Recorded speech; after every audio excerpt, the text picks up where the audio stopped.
Existe uma cena que se repete em milhões de casas todo mês, e eu vou apostar uma coisa com você. Ela acontece, ou já aconteceu, dentro da sua. A pessoa trabalha de segunda a segunda. Acorda cedo, dorme tarde, está sempre cansada, sempre correndo, sempre devendo alguém. E no dia que o dinheiro cai na conta, ela respira fundo, sente um alívio rapidinho, e em menos de 48 horas, o dinheiro já sumiu. Não sumiu pagando dívida importante. Sumiu numa compra por impulso, numa parcela nova, num rolê para esquecer da semana, num pedido de aplicativo porque hoje eu mereço. E aí, no dia 15 do mês, lá vem ela de novo. Sem dinheiro, estressada, pedindo emprestado, jurando para si mesma que mês que vem vai ser diferente. Mas mês que vem é igualzinho. E o ano que vem também. E quando ela percebe, já se passaram 5, 10, 15 anos da vida dela, e ela continua exatamente no mesmo lugar onde começou. Se essa história te incomodou, presta muita atenção no que vem agora, porque o que eu vou te falar nos próximos minutos pode ser a coisa mais importante que você vai ouvir esse mês. E não é sobre dinheiro, é sobre o que está dentro da sua cabeça. É sobre a psicologia da pobreza. É sobre o motivo real, profundo, escondido, que te mantém preso no ciclo da escassez.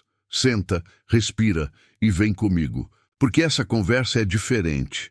Antes da gente seguir, preciso te falar uma coisa importante e quero que você grave isso. Pobreza e mentalidade de escassez são duas coisas diferentes. Uma pessoa pode ser pobre financeiramente e ter mente de abundância. E uma pessoa pode ganhar 30 mil por mês e ter mente de pobre. Não é sobre quanto você tem, é sobre como você pensa, como você sente, como você decide. A mentalidade de escassez é aquele jeito de viver em que falta é o sentimento principal. Falta dinheiro, falta tempo, falta energia, falta oportunidade, falta sorte. E quando esse sentimento de falta vira identidade, você começa a tomar decisões de pessoa que está faltando, mesmo quando não está. E essas decisões te empurram para mais falta. E aí gira sem parar. A roda da escassez é assim. Ela não precisa de muita gasolina para continuar girando. Ela só precisa que você não perceba que está girando. A boa notícia é a seguinte: ciclo se quebra, mas ele não se quebra com mais trabalho. Não se quebra com mais sacrifício. Não se quebra com mais corrida. Ele se quebra quando você enxerga o que está acontecendo. E é isso que a gente vai fazer agora, juntos. Eu vou te mostrar 6 sinais de que você está preso nesse ciclo e depois vou te entregar o caminho para sair. Vamos lá. Sinal 1. O cérebro com fome. Quando você passa muito tempo na escassez, o seu cérebro literalmente muda de funcionamento. E isso não é papo motivacional, é ciência. Pesquisa séria, feita por cientistas em universidades como Princeton e Harvard, mostra que viver constantemente na falta consome o equivalente a 13 pontos de quociente de inteligência. Isso quer dizer que uma pessoa inteligente, capaz, talentosa, fica burra. Não porque ela é burra de verdade, mas porque o cérebro dela está ocupado o tempo todo resolvendo problema pequeno para sobreviver. Como vou pagar a conta de luz? Como vou comprar a marmita? E o boleto que vence amanhã? E se o carro quebrar? E se eu adoecer? E se demitirem? Esses pensamentos parecem normais, parecem só preocupação de adulto. Mas eles tomam tanto espaço dentro de você que não sobra cabeça para pensar grande. Não sobra cabeça para planejar o ano. Não sobra cabeça para estudar uma coisa nova. Não sobra cabeça para criar, para construir, para sonhar. E aí a pessoa fica trancada em modo sobrevivência. E sobrevivência não constrói nada.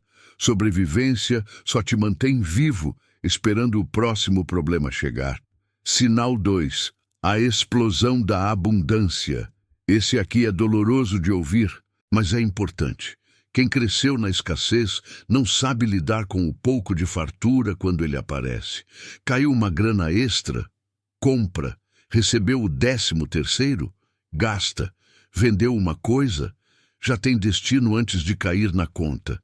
Passou a fatura do cartão menor que o esperado? Já pensa no que vai consumir. Por que isso acontece? Porque o cérebro acostumado com falta entende que ter é coisa rara. Então, quando vem, é melhor aproveitar logo, antes que vá embora. É como se a pessoa não confiasse que o dinheiro vai ficar. Aí ela transforma rápido em coisa material, em comida, em prazer, em status para todo mundo ver. Não é falta de inteligência, é medo. É medo profundo de que aquilo escorra entre os dedos antes de virar prazer. A pessoa rica de mente faz o oposto. Quando vem dinheiro extra, ela primeiro pensa: como esse dinheiro pode trabalhar para mim? Como ele pode virar mais dinheiro? Não como ele vai sumir. E essa diferença, repetida ao longo dos anos, é a diferença entre uma vida que cresce e uma vida que sempre recomeça do zero. Não é sobre salário, é sobre o que você faz com cada R$ 100 que cai na sua mão. Sinal 3. O orgulho da luta. Tem gente que se orgulha de sofrer. E isso assusta, porque a maioria nem percebe que faz isso. A pessoa fala: eu trabalho desde os 12 anos, nunca pedi nada para ninguém, faço 3 bicos, durmo 4 horas por noite, não tiro férias há 1 década. E ela conta isso com um certo brilho no olho, como se fosse medalha. Olha, esforço é lindo, trabalho é digno. Sair da cama todo dia para cuidar dos seus é coisa nobre. Mas glorificar o sofrimento é uma armadilha mental. E é uma das mais perigosas, porque quando o sofrimento vira identidade, sair dele parece traição. Parece que se você descansar, está sendo preguiçoso. Que se ganhar dinheiro fácil é desonesto. Que se sua vida melhorar, você está abandonando suas raízes, traindo seu povo, esquecendo de onde veio. Isso é programação.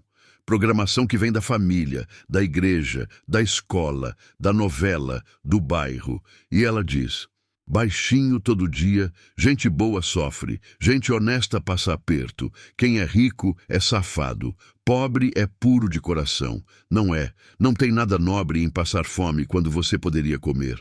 Não tem nada limpo em viver no estresse quando você poderia viver em paz. Sofrer não é virtude. Sofrer é só sofrer. E enquanto você acreditar que sua dor te define, você vai criar dor para confirmar quem você acha que é. Sinal 4. O medo do vazio. Esse aqui pega muita gente e é o mais sutil de todos.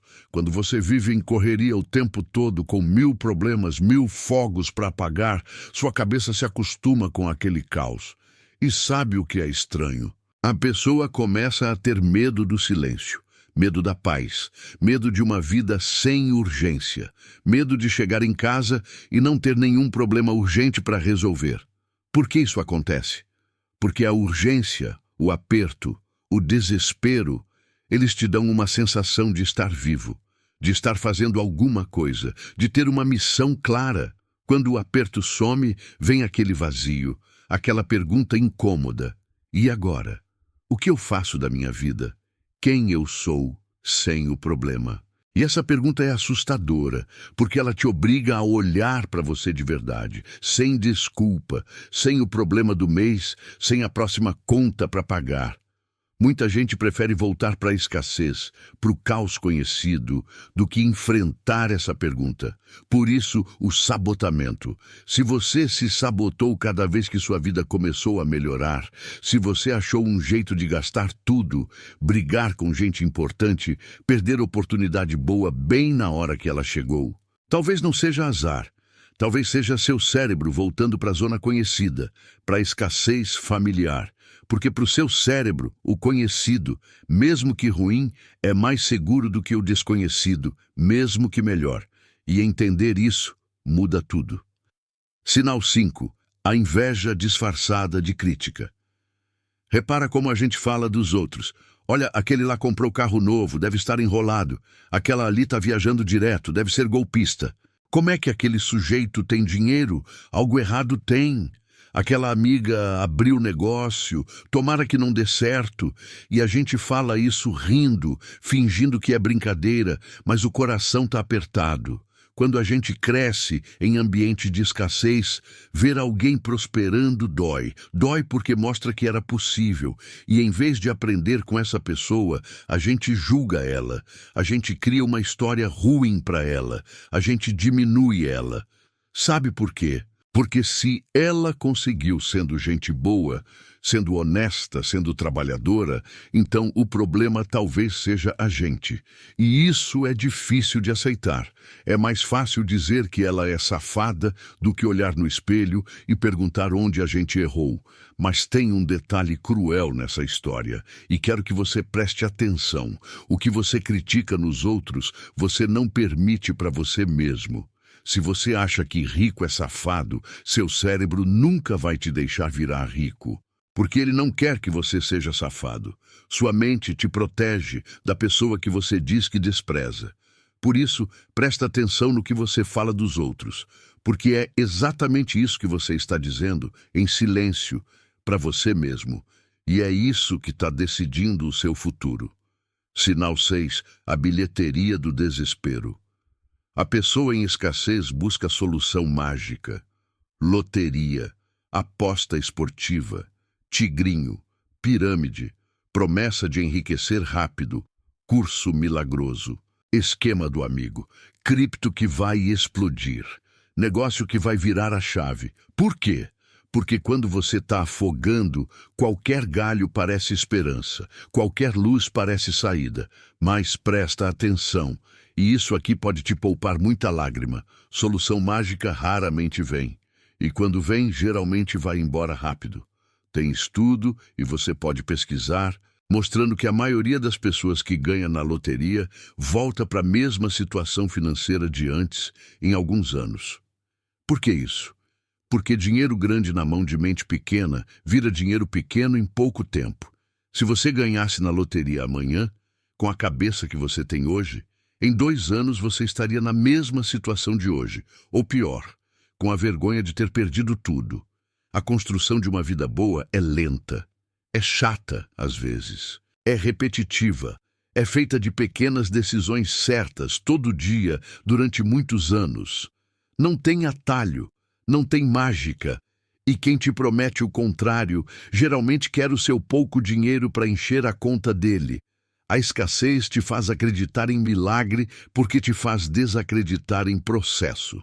E processo é a única coisa que constrói riqueza de verdade. Como sair do ciclo? A parte prática. Agora a gente vai falar do que importa. Como quebrar isso? E eu vou ser direto com você, porque você não precisa de mais palavra bonita. Você precisa de ação. São 7 passos. E eu quero que você anote, ou volte aqui depois, ou salve esse vídeo, porque cada um deles é uma porta. Primeiro, olha para os números, sem julgar, sem brigar com você mesmo. Senta numa quinta-feira à noite, pega papel e caneta, ou abre o aplicativo do banco, e olha quanto entra, quanto sai, para onde está indo. A maioria das pessoas em escassez não sabe para onde o dinheiro vai. Sabe que vai, mas não sabe para onde.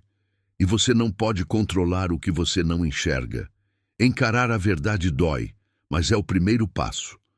Segundo, cria uma reserva, mesmo que ridícula. R$ 50 por semana, R$ 20, R$ 10, não importa o valor, importa o hábito, porque quando você guarda, você está ensinando o seu cérebro a confiar em você. Você está dizendo para ele assim: olha, eu cuido de mim. Eu protejo o futuro. E essa confiança muda silenciosamente a forma como você se vê. Não é o dinheiro guardado que muda você. É a pessoa que você vira quando guarda. Terceiro, questiona suas crenças. Toda vez que você pensar uma coisa sobre dinheiro, parar e perguntar: isso é verdade ou é o que me ensinaram? Quem disse isso para mim? Essa pessoa tinha vida boa? Se não tinha, por que eu estou seguindo o conselho dela? A maioria das crenças sobre dinheiro que você tem não são suas. Foram herdadas. E elas estão decidindo o seu futuro sem você saber. Quarto, muda o ar que você respira. Quem você ouve, quem você segue, quem você convive. Você não precisa abandonar ninguém, calma. mas precisa adicionar gente nova, gente que pensa diferente, gente que constrói, gente que fala de oportunidade, não só de problema. Porque sua mente vai virar uma média das vozes que ela escuta. E se as vozes ao seu redor só falam de falta, sua mente vai sempre ver falta. Quinto, estuda. Não importa o quê. Lê livro de finanças, escuta podcast, assiste aula gratuita no YouTube. Existe biblioteca pública grátis. Existe internet barata. Existe curso gratuito. O conhecimento é a única coisa que ninguém pode te tirar. E é a coisa que mais muda a sua sorte.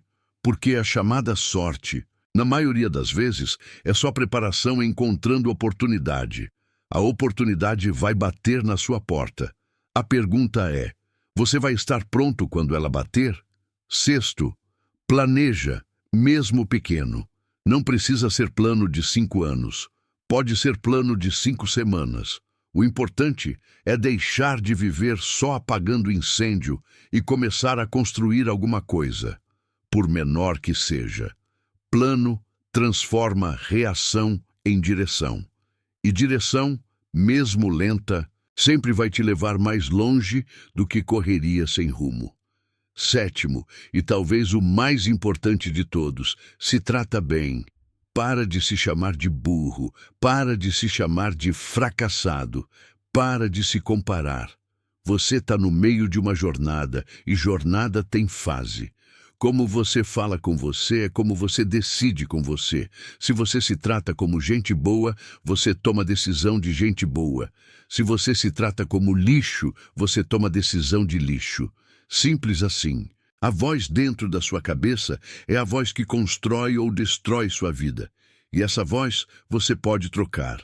A pobreza, no sentido financeiro, é uma situação. Pode mudar amanhã. A pobreza mental, essa é uma prisão. E o pior dela é que ninguém colocou você lá. Você foi entrando devagar, ouvindo as vozes erradas, repetindo histórias velhas, copiando o padrão de quem nunca teve. E as paredes dessa prisão são feitas de coisas que você nem percebe que acredita. Mas hoje você sabe. Hoje você ouviu. E saber é o primeiro passo de toda mudança real. Você não precisa virar a sua vida do avesso amanhã. Não precisa parar tudo. Não precisa explicar para ninguém. Você só precisa começar a perceber. Começar a notar quando o velho padrão aparece. Começar a escolher diferente, uma vez de cada vez. Uma decisão por dia. Uma escolha por semana. Um hábito por mês. E quando você fizer isso, dia após dia, semana após semana, ano após ano, um dia sem aviso, você olha para trás e nem reconhece a pessoa que você era.